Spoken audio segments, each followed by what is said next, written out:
व्हिडिओचं thumbnail पाहून नक्कीच प्रश्न पडला असेल की मॅटर काय आहे. तर ही घटना असावी सुमारे 1979 सालातली. उत्तर प्रदेशातील इटावा पोलीस स्टेशनमध्ये संध्याकाळी 6च्या सुमारास मळलेला कुर्ता परिधान केलेला एक शेतकरी दाखल झाला. त्याला आपली बैलगाडी चोरीला गेलेल्याची तक्रार नोंदवायची होती. बराच काळ झाला तरी त्याच्याकडे कोणीच लक्ष दिलं नाही. अखेर तिथून तो बाहेर पडणार एवढ्यात एक पोलीस हवालदार त्याच्याकडे आला आणि त्याने तक्रार नोंदवून घेण्याचं मान्य केलं. मात्र चहा पाण्यासाठी त्यांनी त्या शेतकऱ्याकडे 35 रुपये मागितले.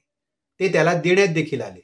तक्रार नोंदवून झाल्यानंतर त्या पोलिसाने रजिस्टर पुढे करून त्या शेतकऱ्याला सही किंवा अंगठ्याचा ठसा द्यायला सांगितलं. शेतकऱ्याने सही केली.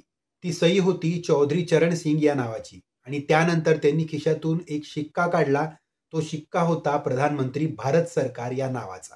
शेतकऱ्याने सही केल्यानंतर सारं पोलीस स्टेशन अगदी नखशिखांत आदरलं. उपस्थित असलेल्या सर्वांनाच काही क्षणात निलंबित करण्यात आलं. वेषांतर करून आलेले चरण सिंग कोणाच्याही लक्षात आले नव्हते. अनेक दिवसांपासून त्यांच्याकडे पोलिसांच्या खाबूगिरीच्या तक्रारी येत होत्या. त्यावर त्यांनी असा उपाय केला होता. मळलेले कपडे घालून आलेल्या या शेतकऱ्याने सायन्स आणि लॉ मध्ये बॅचलर्स डिग्री मिळवली होती आणि आर्ट्स मध्ये मास्टर्स डिग्री देखील मिळवली होती. चौधरी चरण सिंग यांना मरणोत्तर भारतरत्न पुरस्काराने 2024 साली सन्मानित देखील करण्यात आले. तुम्हाला कसा वाटला चौधरी चरण सिंग यांचा उपाय? किंवा यापेक्षा अधिक माहिती जर आपल्याकडे असेल ना तर आम्हाला जरूर कळवा. आणि आजची माहिती आवडल्यास लाईक, कमेंट, शेअर करा. चॅनलला सबस्क्राईब करून बेल आयकॉन प्रेस करायला विसरू नका. पुन्हा भेटूच एका नव्या भागात एका नव्या ऑफबीट गोष्टीसोबत. धन्यवाद.